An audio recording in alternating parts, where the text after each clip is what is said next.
Channel of Vadodara. Khel Mahakumbh 3.0 અંતર્ગત Manjalpur sports complex ખાતે athletics સ્પર્ધા યોજાઈ હતી, જેમાં અલગ અલગ કેટેગરીમાં સ્કૂલના બાળકોએ ભાગ લીધો હતો।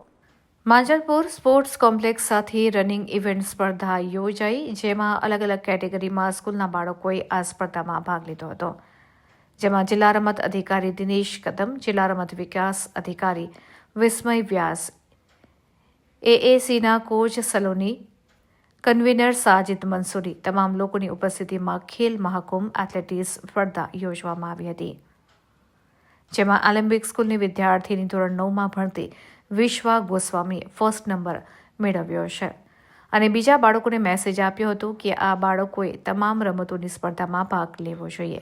વિજેતાઓને પુરસ્કાર ઇનામ આપવામાં આવશે, સાથે ટેલેન્ટ ફોર્મ આપવામાં આવશે, જે આગળ ટેલેન્ટ કોમ્પિટિશનમાં ભાગ લેશે।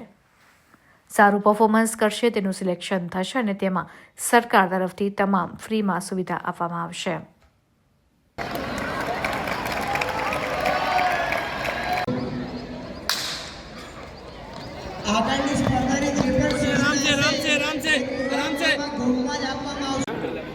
मैं तो समझा कि वहाँ का ही है सामने आज तो बच्चे को हाँ 2000 बच्चे आ गए। कौन से एज कैटेगरी है अंडर 9, अंडर 11 या अंडर 14 जो एज कैटेगरी है उसी एज कैटेगरी में बच्चे को अपना इवेंट करना है। अगर डेट ऑफ बर्थ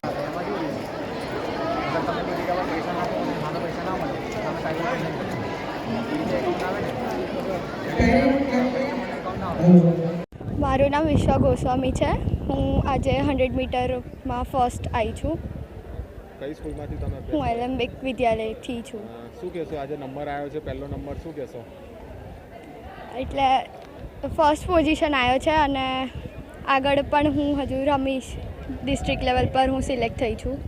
અને પ્રેક્ટિસ કઈ જગ્યા પર કરો છો તમે? TP13 માં એક ગ્રાઉન્ડ છે।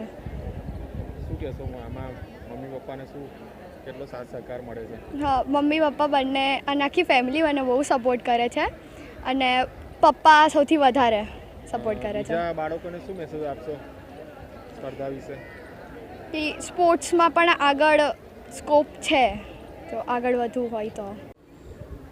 આજે અત્યારે ખેલ મહાકુંભ 3.0ની એથ્લેટિક્સની પશ્ચિમ ઝોન એટલે કે વેસ્ટ ઝોનની સ્પર્ધા અહીંયા માંજલપુર સ્પોર્ટ્સ કોમ્પ્લેક્સ ખાતે ચાલી રહી છે અને જ્યારે આપણે એમ કહીએ છીએ કે વડોદરા કલાનગરી છે અને વડોદરા સ્પોર્ટ્સ નગરી છે, ગુજરાતનું કેપિટલ વડોદરા રહી ચૂક્યું છે સ્પોર્ટ્સની અંદર અને ગુજરાતના પ્રથમ ઓલિમ્પિયન્સ બી બરોડાએ જ આપેલા છે।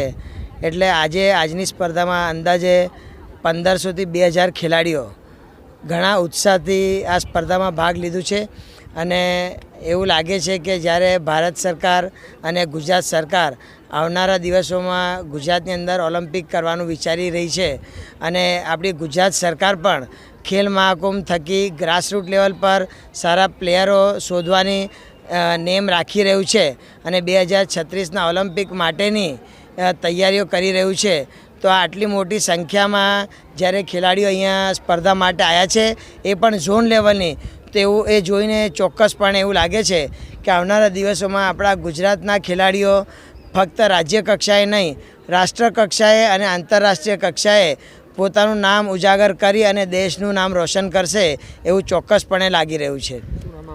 મારું નામ સાજિદ મંસૂરી છે અને હું વડોદરા ડિસ્ટ્રિક્ટમાં એથ્લેટિક્સ કન્વીનર છું, સાથે સાથે ગુજરાત સ્ટેટ એથ્લેટિક એસોસિએશન સાથે સંકળાયેલો છું અને વર્લ્ડ એથ્લેટિક્સનો ઇન્ટરનેશનલ ટેકનિકલ ઓફિશિયલ છું।